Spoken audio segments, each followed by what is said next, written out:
you so much for inviting me here today. I'm really grateful for the opportunity to talk about the work we're doing in the Secretary of State's office. I've been there just under 4 months now, and it became apparent really early on that to accomplish our goals, we really needed to focus on people working in the office as well as with our office.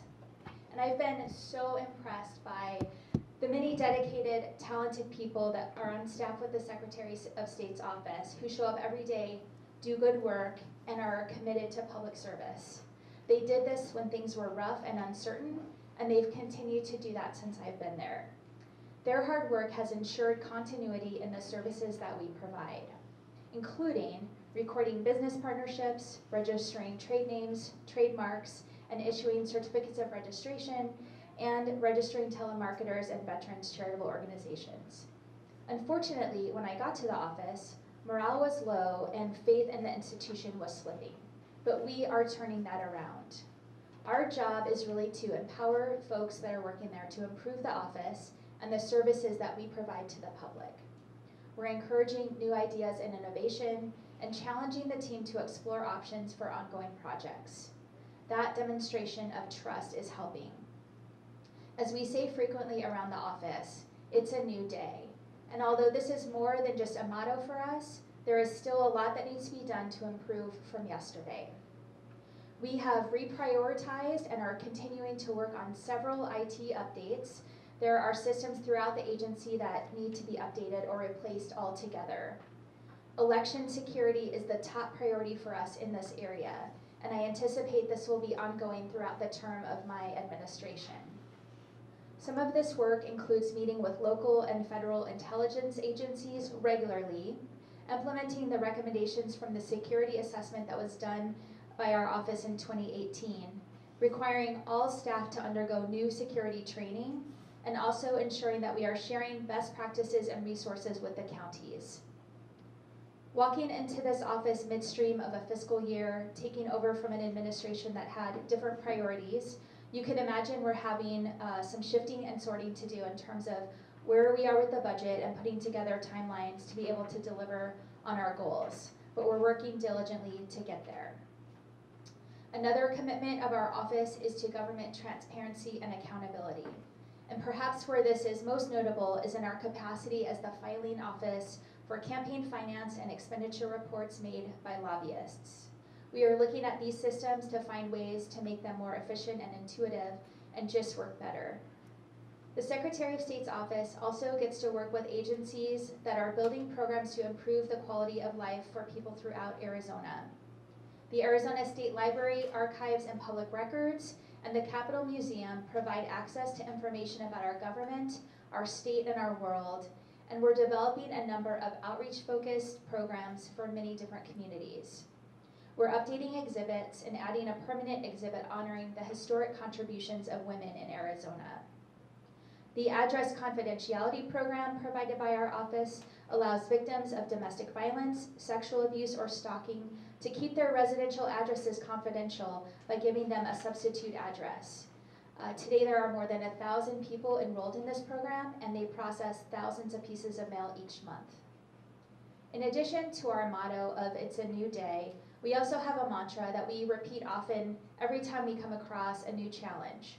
We get to fix this. And I believe it is truly a privilege to be in a position to fix it, to make our government work better. One area that we're very focused on, particularly when it comes to election administration, is repairing relationships with county officials. We've started visiting each county to meet with the folks who are administering elections across our state to better understand the unique challenges they're facing. And we have some highlights from the first trip that we did.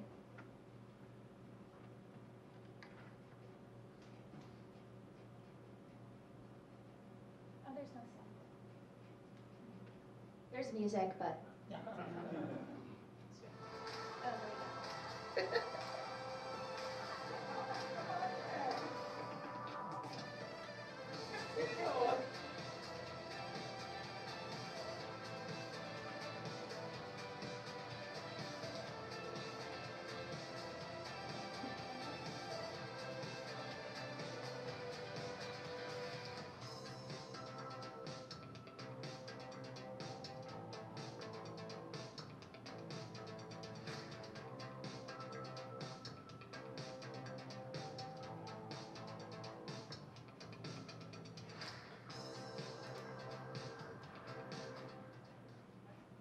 So far we've been to 4 counties, and we'll get to all 15 in the next few months.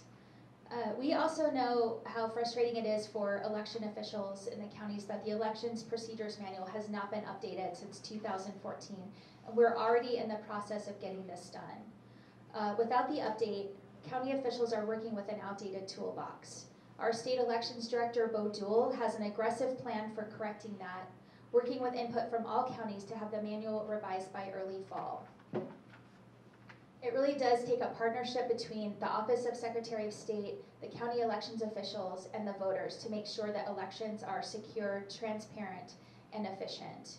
Strengthening that partnership is a primary concern of our office, and that partnership extends through our efforts to register, engage with, and inform voters about their elections, our responsibility to certify voting devices, election results, candidates, and ballot measures, and in taking a leadership role in implementing and modeling election security practices, including cybersecurity protocols, which I've already mentioned. This partnership mentality is also evident in our legislative work, which is characterized by our advocacy for what the counties are saying they need to run secure and efficient elections. Additionally, we're supporting and advocating for the bill that creates a one-stop online portal for state business services to streamline the business application process. This is House Bill 2686, which I'm sure you've talked about here. Currently, it's awaiting a hearing in the Senate Rules Committee. Recently completed my 100th day as Secretary of State, and we put together this video that really highlights some of our accomplishments. And I think for me, what stands out the most about what we've been able to do in the first 100 days is really the continuity of the work that our office has provided. And this is a testament really to the dedication of the staff that I mentioned earlier.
So the bottom line really is that my administration is focused on building a state that works for all Arizonans, and that really starts with making our office work the best that it can. Along with the career staff, many of whom have served through several secretaries, the executive team that I've brought on are enthusiastic about the goals that we have set to bring this about.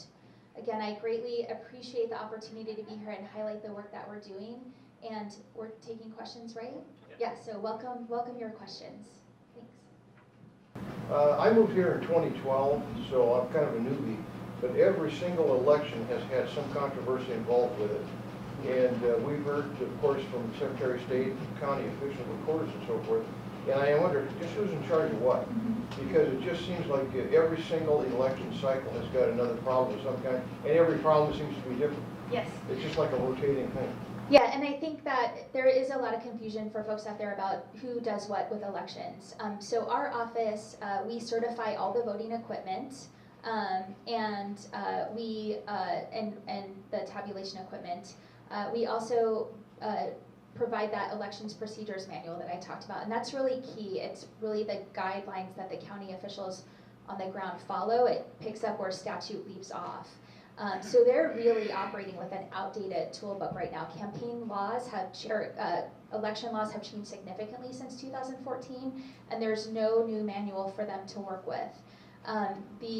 So it's really a partnership between our office working with the counties to make sure they have the resources they need. So there's a lot of pieces at play, and I think when things go wrong, there's a lot of finger pointing. And I think that regardless of whether it's specifically my office's job or not, I am the chief election officer of the state, and people look to that for leadership. And so my plan is to continue to work really closely with the counties, make sure that if they have needs that are unmet, they're gonna make it harder for folks to vote, make problems happen on election day, that we're being proactive and being able to address those needs. There was a big header that said address confidentiality. I don't know if that was part of the Capitol Museum thing or not, but what is that? That sounds interesting. So it's a program for victims of domestic or sexual violence or stalking, where they're at risk for having an abuser find them, and they can request a substitute address. This is not a program that's unique to Arizona. Several states, and I don't know the exact number, have one. And in about half the states, it's run by the Secretary of State's office, and the other half it's run by the Attorney General's office. And so they use an address that our office provides, and then we process the mail and get the mail to them.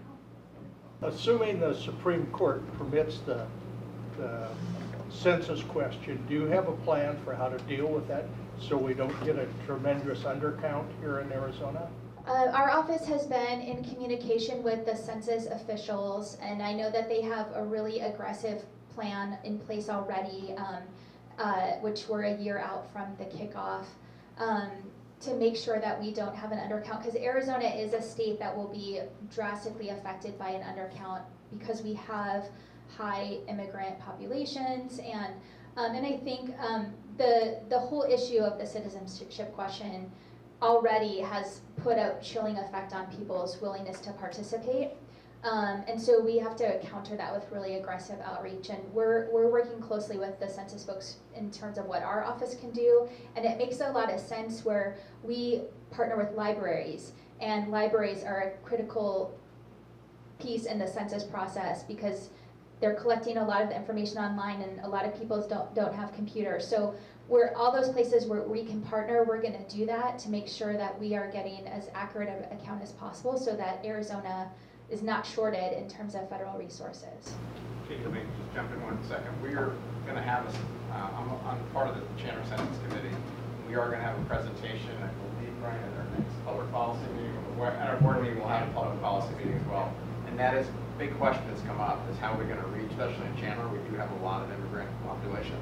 So that we'll have a policy meeting on that, so everybody can kind of ask a lot of questions about this. Because I'm an educator, I know that the distribution of education dollars will be heavily affected if we get an undercount here. We'll get less Title I money, less IDEA money, important stuff for schools.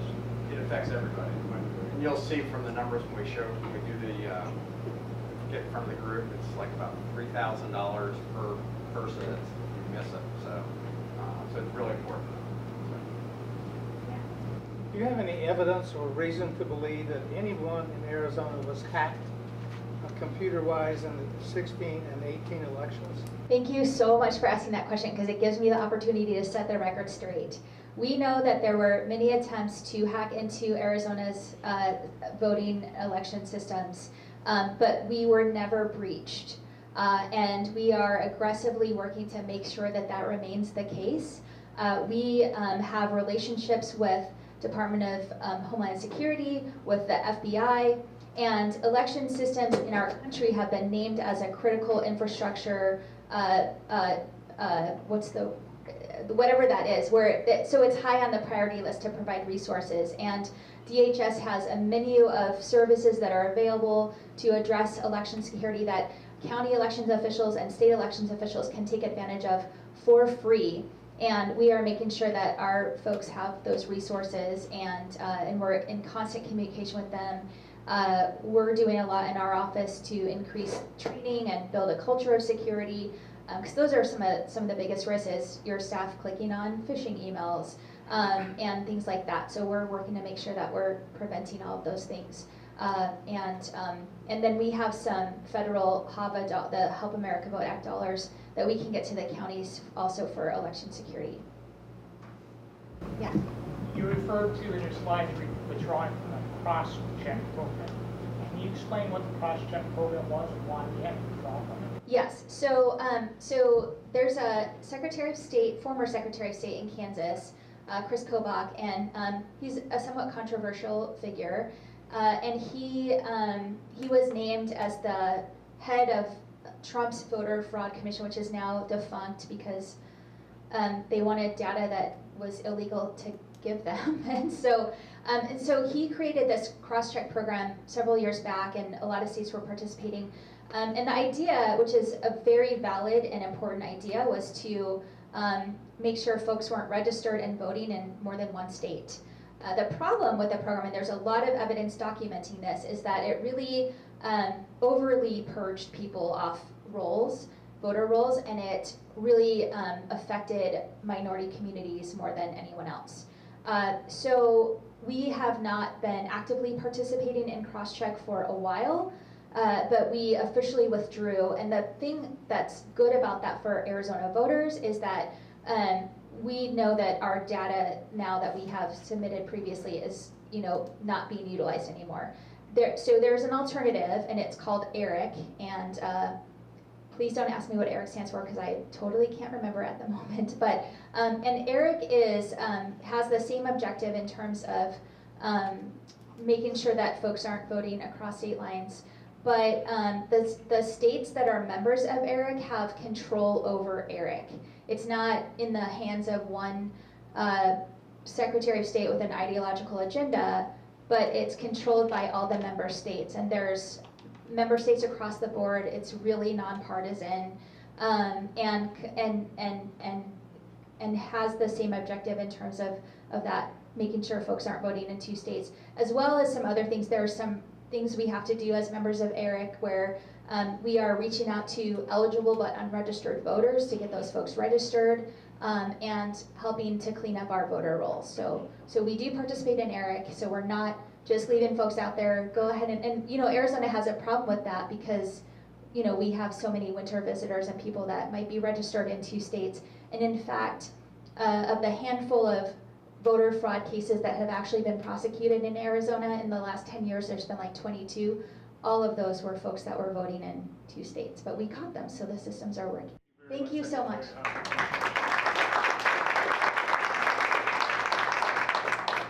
Our next guest has to get going soon, so in the interest of time, I will just introduce President of Data Orbital, George Khalaf.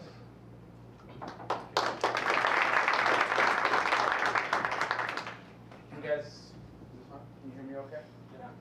Yeah. Thank you all for having me here, and it's very fitting that I would go after the Secretary of State because we are a often consumer of election products that come out of the office, whether it's voter registration, rolls, or anything like that. So I'm a big advocate about making it easier for those of us that try to give information out to the public to be able to access the data. So what I want to spend about 5 or 10 minutes talking about is the role that data is going to have in the upcoming election. Obviously, you all are very familiar with elections and what all that means, but what is the role of data? And I want to specifically focus on survey research. It's very near and dear to my heart as I run a survey research and data solutions firm. And I really want to talk about what's the best way to utilize survey research in this coming election as consumers, whether as voters, as business owners, as parts of larger corporations, as chamber members. How can you best use data? And then obviously that will segue then into an upcoming presentation about data security as well. So survey research gets a bad rap often. Why? Because survey research is used to predict who's going to win an election, right? And anytime that you predict anything in the future, as we were very well told in the 2016 election, you're going to get it wrong. There was very few people that accurately predicted that Donald Trump's going to be the President of the United States, whether it was through the primary process or whether it was through the general election process.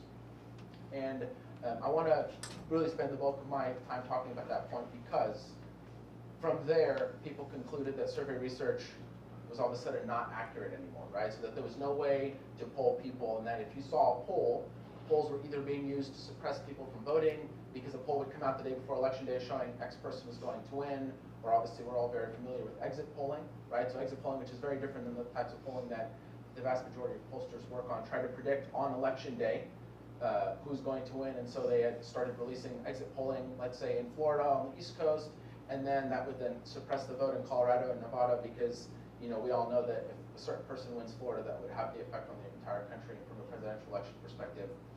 So what went wrong in 2016 and 2018 polling? Anytime that goes wrong with polling, what goes wrong with it? So polling is an art and science, right? So the science of it is the methodological statistical analysis.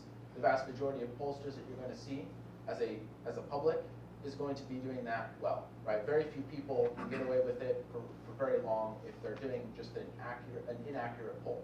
The problem becomes polls are based off of the gut instincts of a pollster. So who do we decide is going to show up and vote? So when I do a poll, when I do a survey of the state of Arizona, I have to determine what percentage of Republicans, Democrats, Independent, men, women, Maricopa County, Pima County, Northern Region, Southern Region, age brackets, and ethnicities. How do all of them shake out? So if I inaccurately say that I think there's 34% of Republicans going to show up and 37% of Republicans end up showing up, that's going to have a dramatic effect on if Donald Trump's going to win the state of Arizona or Hillary Clinton's going to win the state of Arizona, which is what obviously we had in 2016. And so as we, as business owners, as chamber members, as consumers, as people in politics, as we're looking at data that's coming from survey research, ask the tough questions, hold the feet of the fire for those in the media that I do often, and the vast majority, I will say the vast majority of folks in the state of Arizona do a very good job when they're comparing polls to actually tell you why they're comparing them and if there are differences in the polling. So if one poll is polling registered voters, if another poll is polling likely voters, if another poll is just voting everybody that just has a heartbeat that was alive that morning, there's going to be dramatic differences in the results of the poll. And so that's a big deal, but we need to ensure that if we're making public policy decisions based on polling, and you see one poll that shows, again, let's pick on education funding, there's a recent poll that came out on that. If one poll, you're going to see one poll shows that an astronomically high percentage of people support a tax increase to fund education. And specifically, I think the tax increase that was in question here, there was multiple variations of it, but they landed on a sales tax that's really popular. 70% of people said that they would support it. You want to look at the breakout of that, right? We all know what's the biggest determining factor on whether or not you're going to support a tax increase. What's the biggest factor on whether or not you're going to support a tax increase? Your party affiliation. 9 times out of 10, what your party affiliation is determines on if you're going to support a tax increase. So if you look at a poll that has a certain percentage of the electorate as Republican or Independent or Democrat, depending on how it shakes out, it's going to have an effect on the results of the poll. And so I'm a big advocate, obviously, for data consumptions in the election world, for survey research, not just because I do it, but we won't know how to best make public policy decisions, how to best advise our elected officials on public policy decisions if we don't have accurate data. If we don't have a pulse on what's happening on the ground, on what voters are thinking and not thinking, we're going to be advising our folks in certain directions that I think, we're steering them in a direction that isn't based on data. And I think the most important thing, and something that most people in our industry here in the state of Arizona and our region live by, is everyone as a pollster, I technically have an affiliation, I technically personally have an agenda. I have to ensure that that does not come out in my survey research work.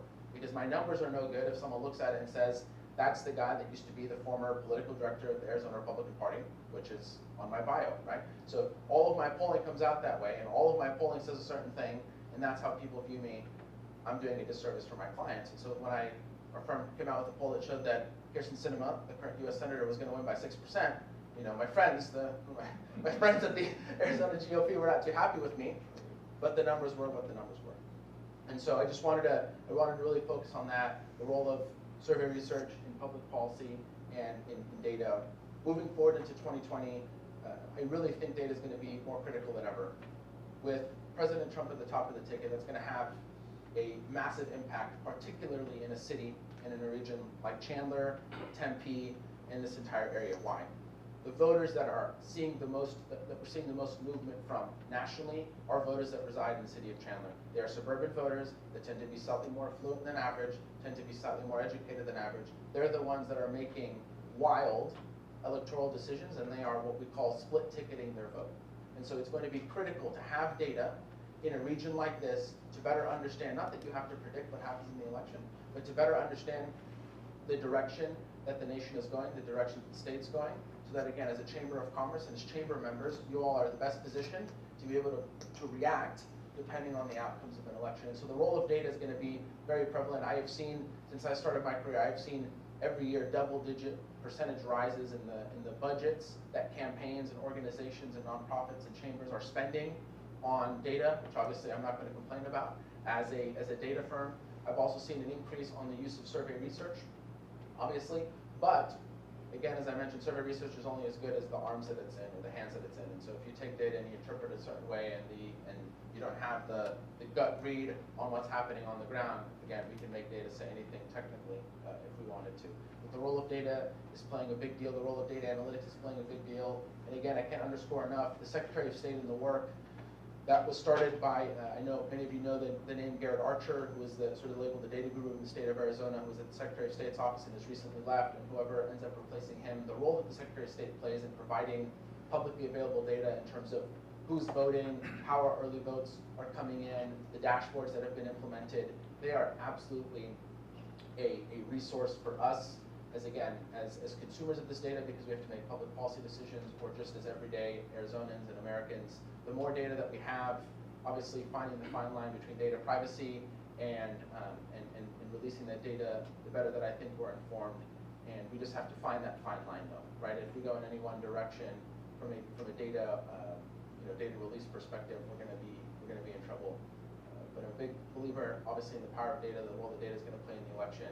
There's a lot that we have to learn from this coming election cycle. I don't think anyone today, if anyone's telling you any predictions about what's going to happen here in Arizona or anywhere in the country, they don't, they're not looking, they're looking at whatever data happens to be in front of them, but that data is not going to hold much water come 12 months from now. And I would not, and just as unsolicited advice for everyone in the room, I would not pay attention to any poll that is a United States poll on the presidential election. If it's not a state-specific poll, it means nothing, because we don't have our presidential elections as a mass populace voting, obviously because of the electoral college. So the recent poll that showed that whatever it was, I think it was Joe Biden winning by 8%, whoever's winning or losing general election and things like that, I would take that with a grain of salt.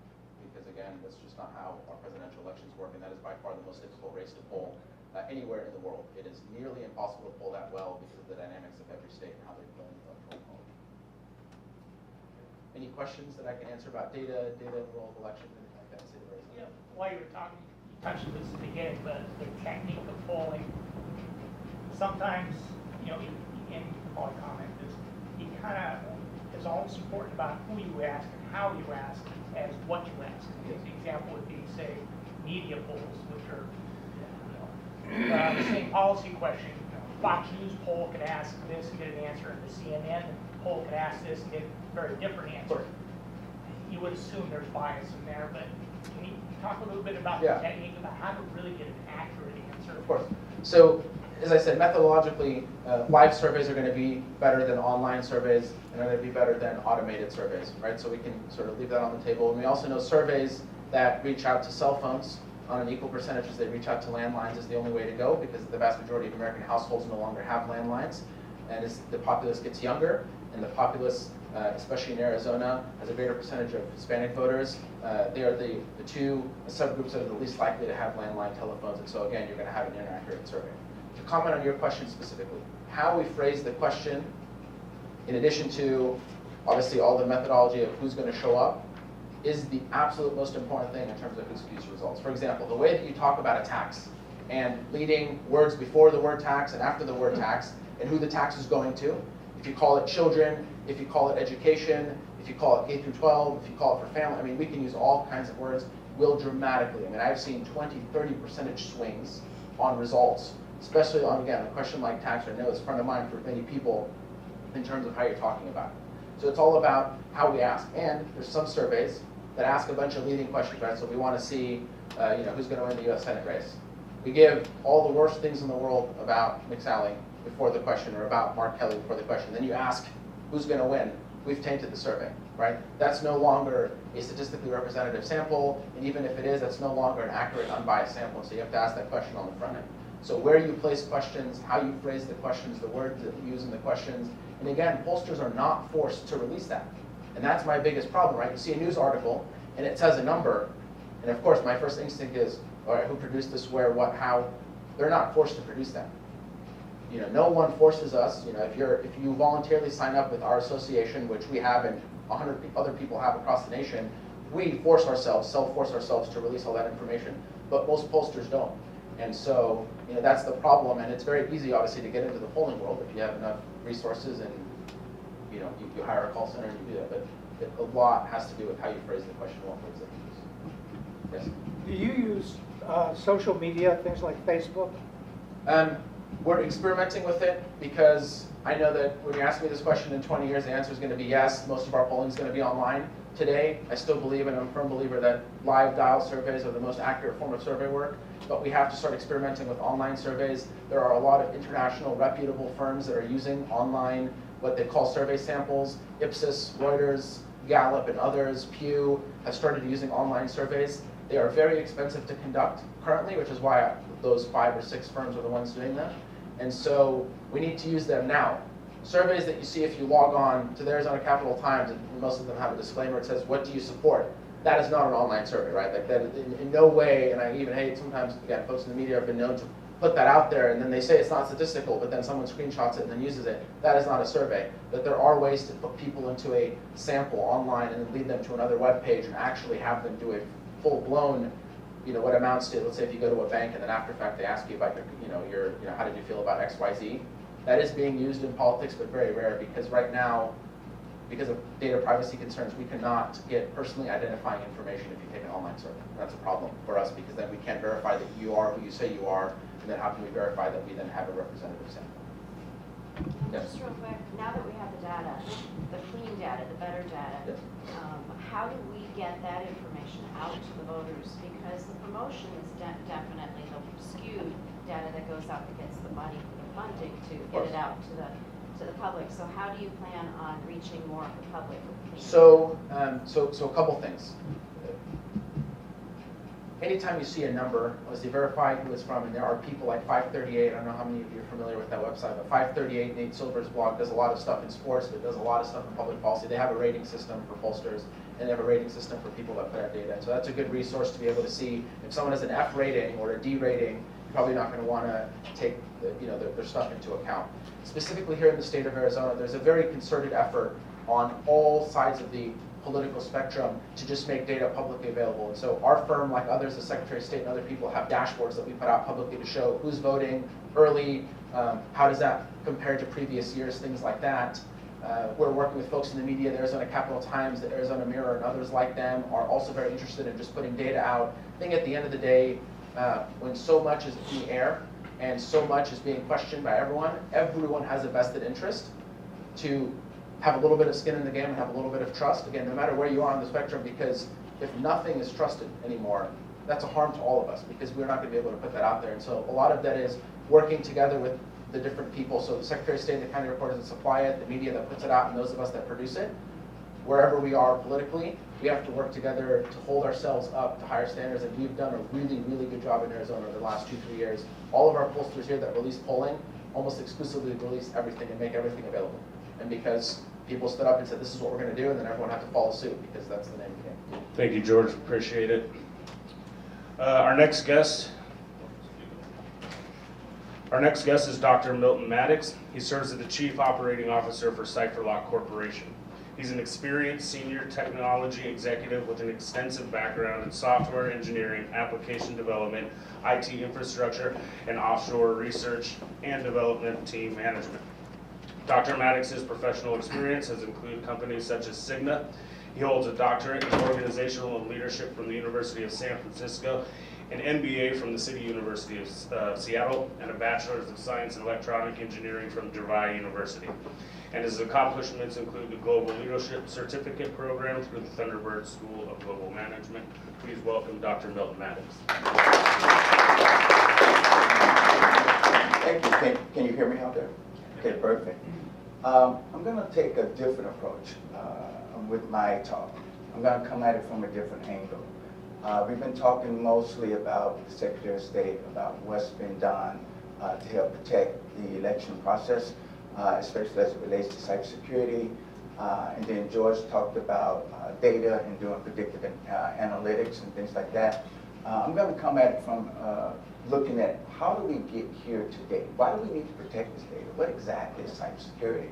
And what's causing these things to happen? How many of you remember, let me see if maybe not as old as I am, but how many remember the election, the presidential election of 2000, in which I obviously was a very big one, but not to name the candidates at that time that were going through that process. But there were an issue in the state of Florida where they were having a problem in county in figuring out who actually won because they had to discount almost a couple of million votes because of something called a hanging chad. And we were using punch cards in those days, seems like it was not that long ago. And punch cards, because of the way the chads worked, they couldn't tell whether or not you voted yay or nay for an individual candidate. We had to do some, let's just say, gymnastics to actually get to the point of who actually won the election and then move on. Shortly after that, the new president, George W. Bush, helped push through something called Help America Vote Act. Okay, and in that act, it's in 2002, in October, he signed it on October 29th, 2002. In that act, the United States, or the Fed, decided they would give monies, excuse me, to the states and counties to help upgrade their computer systems, so that we didn't have to go through these chads and punch cards and all of that. That's when things really changed. Technology started getting out there, pushing the technology so that we can make our voting process much better. Well, when you brought in all of these new computers, different vendors were used to actually do the voting machines. It was disparate systems across the states and all of that. What slowly started to happen is that we addressed one problem. We didn't have punch cards. But then we started running into a different problem, and that is you got computers that are actually out there that are used for tallying the votes, capturing the votes when the votes are made, transferring the vote, the count from one place to another place. And you start getting the rise of hackers, if you will, that would actually go in to help try to change the vote when that was occurring. And so we went to doing the computers and putting those things out there, but then we had all of these attacks coming in to try to change the outcome of the election. And so we sort of got ahead of ourselves, but that's okay. How do you protect the voting machine? How do you protect the data that's being captured? How do you protect the voter rolls that describes who's eligible to actually vote? How do you protect all of this data?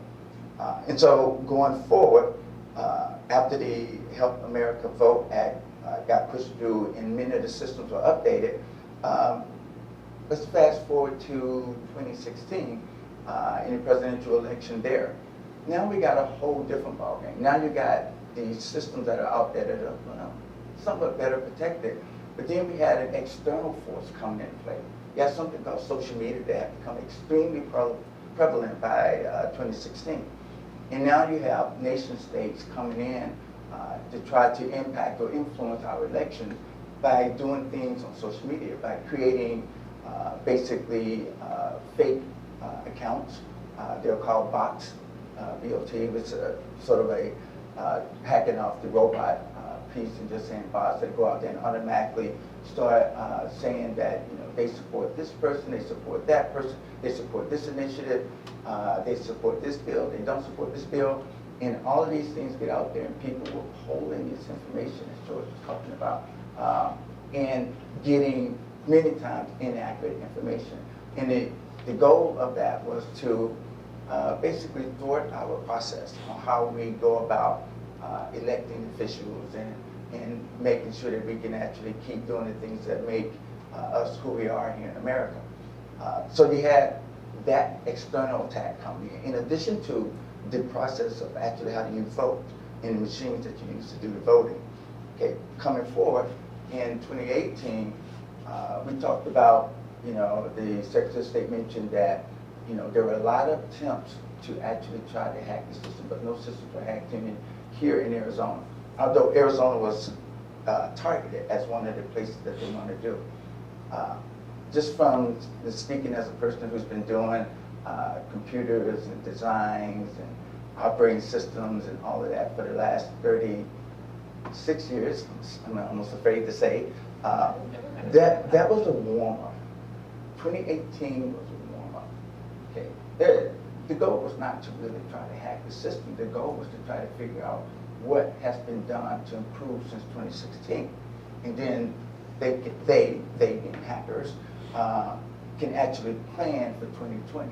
Now, there will be an increase in security from 2016 to 2020, but make mistakes about it, nefarious actors are trying to do the same thing, and they're trying to ratchet it up. Not so much to say that, hey, I want to elect this person over that person. They just want to cause chaos, right? And have us lose confidence in what comes out of the vote. Okay?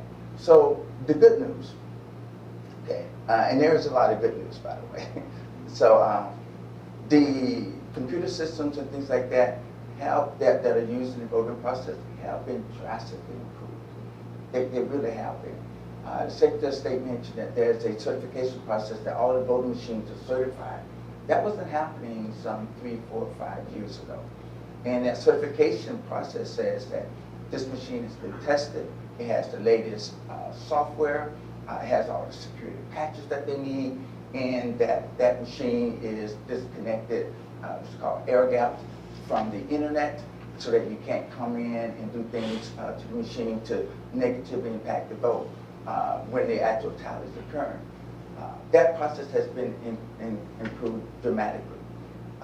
Other things that have been done, I look at security, and the thing that comes to mind for me when I say security, I'm talking cybersecurity. I look at these concentric circles. On the outside, you have a circle where they're doing protecting. They got routers and firewalls, and you're trying to protect people from getting into to impact the systems. Coming in from the next circle in, you have malware detection, antivirus protection. You make sure that there's no viruses that are sneaked in, if you will, to negatively impact what's going on. But then in the center, there's something that everyone, many of these hackers are trying to get to, and that's the actual data itself. The security of the data is first and foremost. And I think this is where we are still somewhat vulnerable, but again, we're better off than where we were a few years ago. So let's talk about that. What do we mean by somewhat vulnerable? I would say that, especially here in the state of Arizona, the security around firewalls and things like that in preventing what's called a denial of service attack, where they have a whole bunch of people trying to access the system while the voting is occurring, bog down the system so that people can't actually get in and vote, right? So the state of Arizona has gotten extremely good at protecting against that by doing something that obfuscates which system that you're actually coming in. They sort of put up like a fake system. They attack this thing over here, but then you can still keep the voting going, and they can realize that this is being attacked, the denial of service, and they can stop that and then keep the process going. Extremely good at doing that. Virus protection, if you're coming in, virus protections, malware protection, protections against making sure that people are not doing phishing accounts and attacks and things like that. Those have gotten extremely good, and those things are working very well. I mentioned that the voting systems have gotten extremely strong, and the security around those have gotten really good. So but let's think about this. Okay, let's say that, let's take a look at the whole process from the voter roll, who's eligible to vote, the actual voting itself, the tallying of the votes, and then reporting those votes through news media and things like that. The thing that's central or that's the same throughout that whole process is that even though the process of protecting the data is extremely good throughout that whole system, that ecosystem, when you get the voter roll and you know that it's clean, it's been scrubbed, you've done everything that you need to do, you put that voter roll where? You put it somewhere on the computer somewhere. How is it protected? Can somebody get into that computer and do it? Is the computer behind the firewalls at, say, the data centers for that house the cities for the state of Arizona, for the counties and the cities? Is it behind a firewall? Do you have people working at home who can actually access that data? Oh, by the way, if they're working at home, do they have the same protection that the state has in protecting this system? Many times, these things don't occur. The data can be, let's say, compromised because that data is there and is kept in multiple locations. Even though where you go in and gather the data and you make sure that the voter roll information is correct, once you store that data, then that data is then vulnerable. And so we need to look at ways that we can actually help protect that data at that point. Say you go to the voting machines, you make your vote, and the tallies are accurate, and everything is good. Now you have to, basically take out that information, then count the vote. Where do you keep that information that you now got? It's now certified. It's great. When you got it out of the machines, it's correct. But where do you keep it and where do you do with it? How do you transport it from the location where the voting was occurred, some school, some church, some public location? How does the data go? You don't see armed, people walking around with the data put it in a suitcase or a briefcase or attaché case, and then you put handcuffs on it and then walking around. We don't do that anymore. Right? The data is typically transported electronically. Okay, so is it secure? It's going from wherever the data was captured and then being sent to, say, some centralized place in the state. Is it secure? Yeah, the state in most of the states in the country, they use something called VPN, virtual private network, to protect the data as it's being transported from one location to another. But are there ways to actually thwart that process? Potentially. Okay. So what about the next step? Now, let's say that the data was captured correctly, it was scrubbed, it was certified, it was now transported correctly, and someone wants to report this out. So during the election process, you're looking at the local news and you want to see all these tallies and things like that. Who's leading? The results just came in from this district and this county and all of that. What if the data, the results that were certified correctly, that everything was right, that once it gets to the news station and it's changed before they put it up there? The good news is that if that happens, we can go back and correct it. The bad news is that a lot of people have been influenced by whatever wrong data have been put out there. And so all of these things are out there in this process, whereas now that we've entered this brave new world of computers and all these sort of things, and you got convenience, how are we protecting all of these things? Okay, and so it's not just the election systems, it's everything that's connected with it. It's the systemic challenge that we have today. All the systems are in place that we need to make sure that we are protecting those things. Let me give you an example. When we talk about, we're doing a lot of stuff to protect data and things like that. What if you, before you went to work, you go out, you get ready, you get in your car, you hop on public transportation, whatever the case might be, but you get to your workplace, if you work outside at home. And as you're walking in, you see lying down on the ground, looks like somebody dropped a new packet of thumb drives. You take a look at it and goes, wow, this is a 1 terabyte thumb drive. This is like huge. So you pick it up, you look around and see who it is and say, hey, I'm somebody that found something, but okay. Then you take that thumb drive, okay, it looks good, I think I'll keep it. Okay. You may not plug it in at work because you're not allowed to do that, hopefully. The companies say that. And if you do that, they would then scan it to make sure that there are no viruses and things like that. Hopefully, the companies do that, right? Your companies do that. But you say, hey, because of our propensity to, take advantage of getting something free, it's human nature, we go home and plug it in. I got this new thing. Okay, do you have the same protection at home? Now you may have introduced the virus into your computer that goes dormant because it doesn't want to wreak havoc initially. That way it'll make itself known. And then you log in to work. You're going through all of the things you need to do to log in. You get your VPN, you authenticate, you do two-factor authentication, multi-factor authentication. Everything is good. And then you log in and you just transport that little virus right into work, right? Because you've done that, right? And people, like If I drop some thumb drives out there, I can guarantee you statistically somebody's gonna pick it up and somebody's gonna plug it in. Okay, it's just the way it is. And so there are things, the point is that we are interconnected. Yes, we need to protect the voting systems, which is great work that's been done.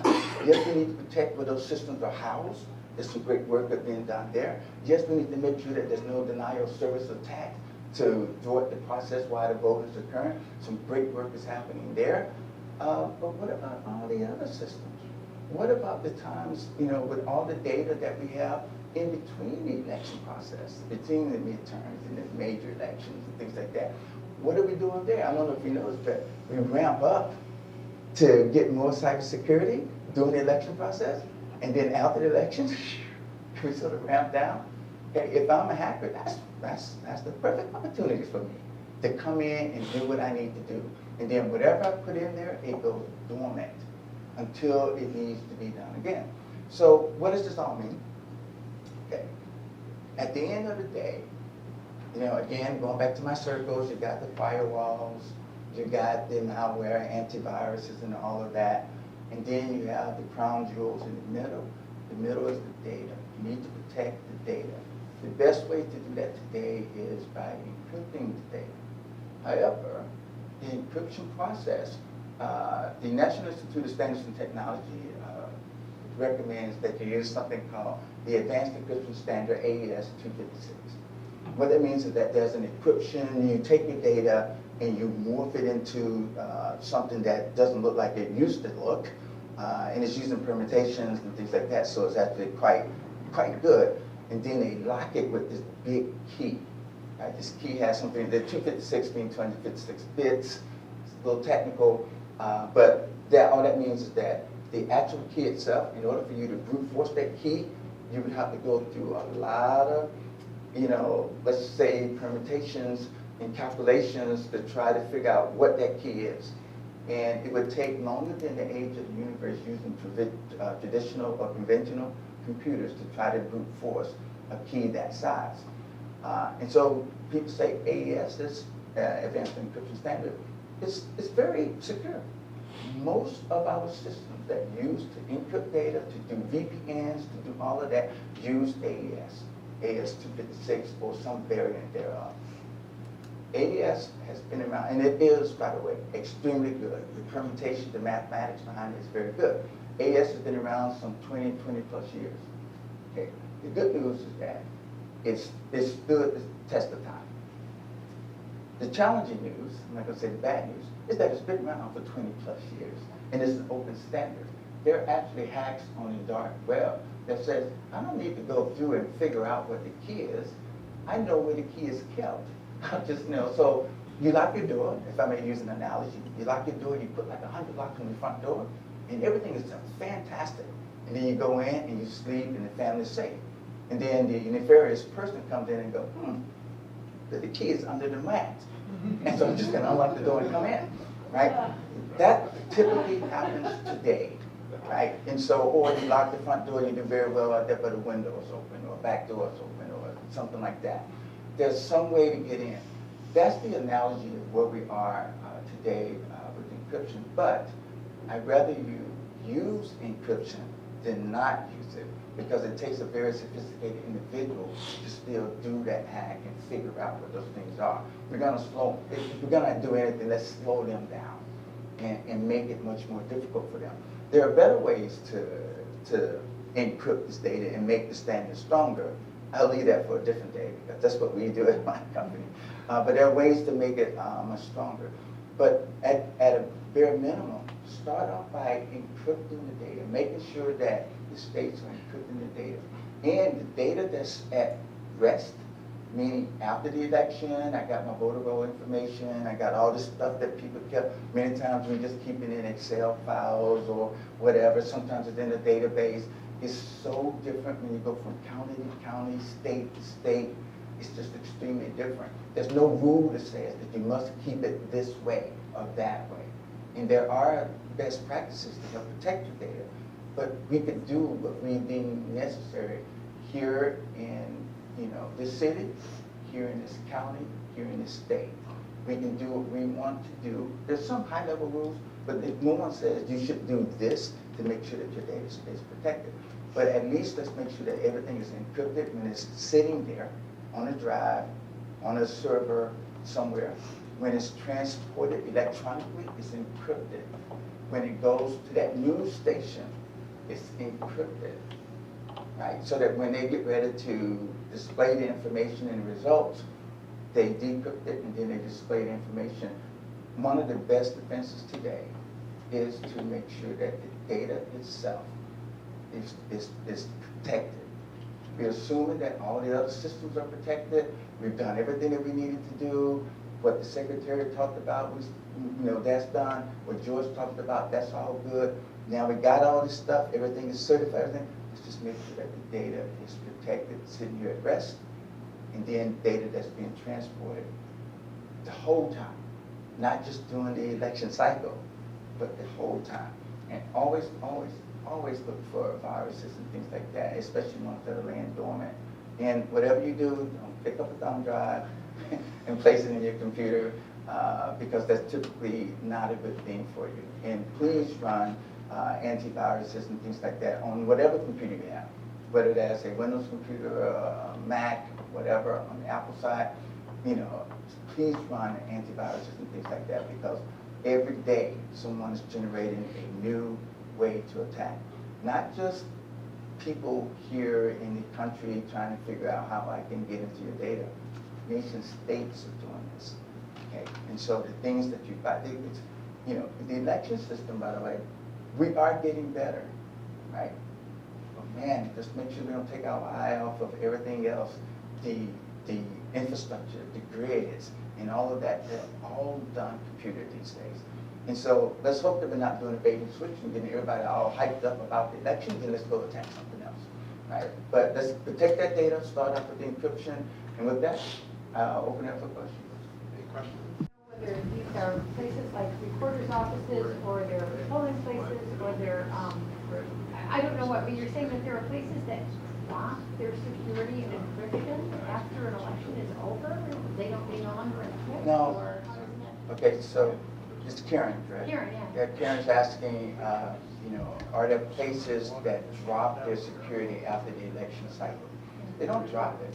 It's just not as heightened, if you will, during the election cycle. Oh, they don't keep up with Yeah, it? they're like monitoring, they're doing things, stuff like, they keep the monitoring in place, but not like they were doing during the election. For obvious reasons, it's a resource drain. Yeah. It's expensive, right? But that's when hackers and nefarious people go in and try to figure out how to get in. Yeah. Okay. Good question. Yes. You talked about some of the the steps.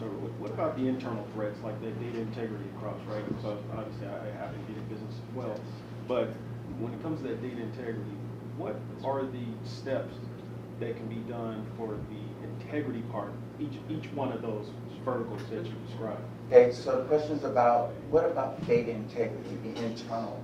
What do we do to make sure that when we look at the different verticals, the voter roll, the election process itself, the tallying of the votes, the transferring that and reporting it out, what can we do to make sure that the data integrity is there? I think my recommendation would be that not only do we certify the systems, but we certify the results, and then we certify that the integrity of the results have not changed after we've actually put them in there. And there are ways that we can actually do that. It used to be, we used to call it, and you may know this, but when you look at transferring data, we used to put something called a checksum on it. And the checksum basically is that when this data looks like this, I generate something that's unique to that data because of the way it's laid out. If it changes any way, the checksum would look different. I think we, at a bare minimum, and checksum is very rudimentary today, but there's so many ways that we can do this today that says the way the data is laid out, after it's been certified and everything, the way it's laid out in its bits is actually the same, it has not changed. And that would be one way to help to maintain the integrity of the data. But you have to make sure that, A, what is that data? Get some sort of thing that's equivalent to a checksum, and then encrypt it to make sure the new one gets into it and maintain that data in the state that it was in. Checksum, what is that word that Checksum, CHECKSUM. SUM, checks out. Okay. Checksum. We have time for one more question. Dr. Maddox, are you seeing any election jurisdictions looking at adapting blockchain or distributed data storage as mechanisms to help out with anonymity but still maintain auditability of elections? Okay, so the question is, are we seeing any election, let's say, system or process or organization that's looking to use blockchaining to help maintain, let's say, the integrity of the data? Blockchaining it came into prominence with something called Bitcoins and electronic money. It's an electronic ledger that basically ensures that whatever it is that you're trading or you're working with or you're dealing with, that there's a ledger out there that does checks and balances to make sure that this thing that you're looking at is absolutely accurate. Blockchaining is coming into play, and it is a very good way to actually help protect the data. There are some organizations on the electoral side that's looking at it, but not enough.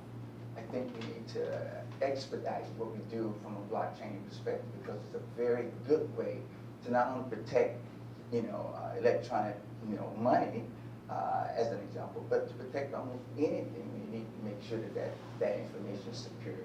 So I like the idea of using blockchain and seeing that ratchet up, so we can actually use it more in the electoral process or in just in general the way that we communicate. So it's a very good question. Thank you very much. Thank you. Good morning.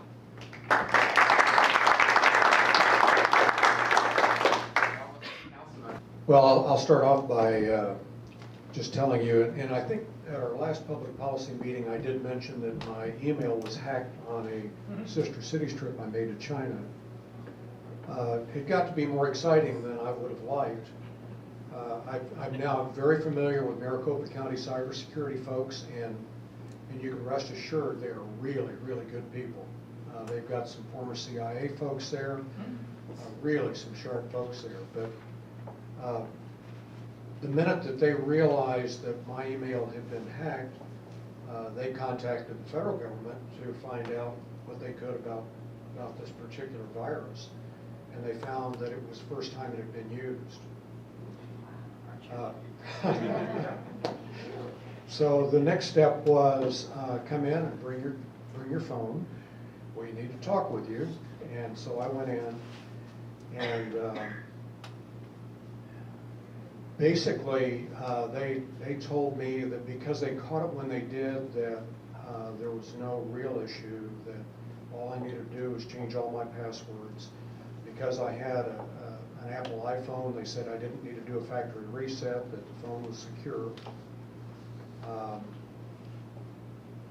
But they told me that the problem with it being my email was that when somebody at the county gets an email from a county supervisor, they open it. And they said, fortunately, the county clerk opened it and then said, this doesn't look right, and contacted us, and we fixed it. They said a similar kind of thing happened in Atlanta a year or so ago, and they didn't catch it. And it cost them $13 million to fix the problem. So fortunately, the other instruction I had was that anytime I travel internationally, as long as I am a county supervisor, I will carry their phone, not mine. And they said they will ensure that it's secure. So anyway, enough of that. Let me talk a little bit about the county. The main thing we're working on at the county right now is budget. We've got a $2.5 billion in round terms budget that we're working through. And one of the things, and I'm a little past 2 months now as a county supervisor, so I'm pretty new at this, but people constantly say, so what's different about being a county supervisor versus being on city council? And I really didn't think that there was going to be any significant differences, because I watched the county supervisors, and I liked the way they operated. They operated much the way we did in Chandler when Rick and I were on the council here.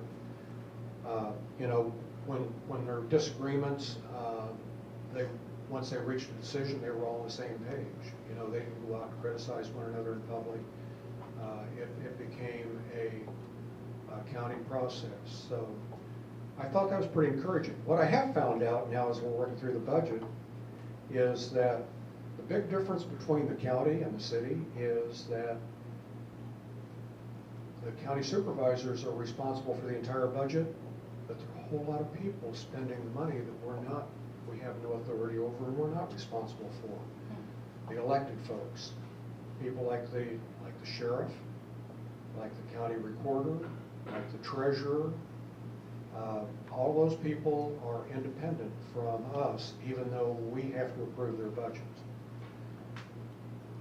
The other thing I'll mention there is that, you know, we, obviously there's some major issues ensuring that we have a clean election process coming up, and you know, we've got a presidential preference election coming up in March, so there's not a lot of time.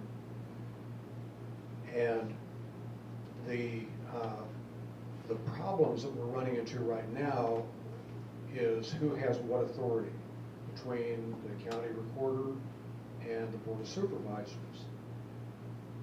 And you know, a lot of people that I've talked with on the outside that haven't been through the discussions I've been through are saying the board just needs to take it back. Well, you know, in the opinion of those of us that are working through this process right now, if we went nuclear and took back the entire process at this point, this close to an election, that it would be a lose-lose. So what we're doing is we're working very closely with the recorder and saying, we want people on the inside on all of your operations. We want your people to be inside on all of our operations. We want total transparency. We want total communication. We want this next election to go right. And hopefully we're getting there. I was at a East Valley Partnership luncheon yesterday, and I sat next to Mr. Fontes, and I said, I hope we're getting close to an agreement. He said, I think we are. So hopefully we are. So that's really kind of where we are, you know, and I'll just add to that, you know, for me, long term, the solution is we really, and I think this is something that people on both sides of the aisle agree to right now as far as elections are concerned, is we need to take the election process out of the hands of a partisan elected official.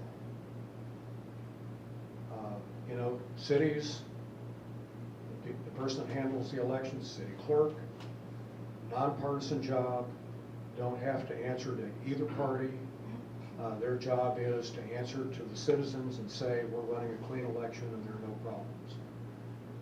So, you know, ultimately that would be the goal. And in fact, I question why the treasurer's office would be an elected position. You know, why on earth wouldn't you have people that are really good at doing financial stuff in the treasurer's office instead of somebody who goes out and collects a bunch of votes? But anyway, those are things that I feel pretty strongly about and would like to move forward on. But right now, we just need to get a good election. So, any questions? Just to mention, I believe Arizona is the only state where the mining inspector is an elected part, and that really makes no sense, as you say. Yeah. We have a number of things like that that are just part of our history that we need to slow down enough to fix. One other thing I'll mention about what I do, and I think most of you already know this, but you know, I really am very passionate about ensuring that we are going to have a plan for infrastructure that's going to carry our economy for the next 15 or 20 years. And it's an exciting time right now in transportation infrastructure. But you know, some of the things we're looking at is, you know, and I've talked to this group about transitioning from Prop 400 to Prop 500, I'm now told that we don't talk about a Prop 500 because that sounds like a new tax. We talk about Prop 400 plus, because that's just a continuation of what we're already doing. So I don't care what we call it. I'm more concerned about ensuring that we really have a plan that makes sense for us as a community, us as a region, and us as a state. And to that end, I think earlier this week, I went out and visited with the folks in Queen Creek, and I was really impressed. You know, they've got some serious transportation infrastructure problems right now, but their planning process is really impressive, and their partnership with everybody around them is also very impressive. My goal over the next 2 or 3 years, hopefully I can stay in this position for more than just the next year and a half.